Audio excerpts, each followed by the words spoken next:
Hello friends, welcome to Lilavati physio.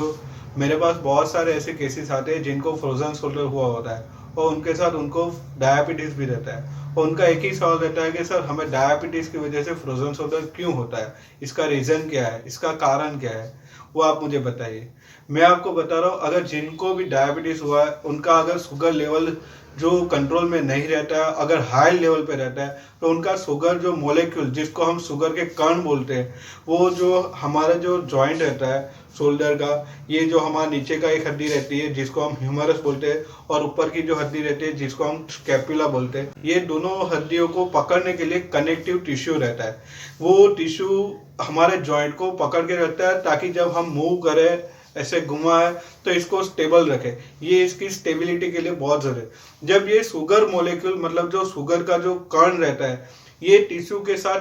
चिपक जाता है तो ये पूरा टाइट हो जाता है, जिसकी वजह से ये इजीली फ्रीली मूव नहीं होता है और हम जब भी हाथ को घुमाते हैं तो हमें पेन होता है। जनरली इस फ्रोजन शोल्डर में हमें ये हाथ यूं बाहर लाने में ही पेन रहता है, जिसकी वजह से जब हम ज़्यादा प्रेशर लगाते हैं हाथ को यूं ऊपर साइड में पीछे ले जाने में बहुत प्रेशर लगाते हैं तो हमारा ये जो शोल्डर रहता है उसके साथ जो मसल जो अटैच रहते हैं वो मसल खींचने वाली कंडीशन भी हो जाती है और हमारी शोल्डर की जो कंडीशन रहती है और भी खराब हो जाती है। इसके लिए आपको अपने फिजियोथेरापिस्ट के पास जाना चाहिए और अपने फ्रोजन शोल्डर के लिए प्रॉपर ट्रीटमेंट लेनी चाहिए। Thank you.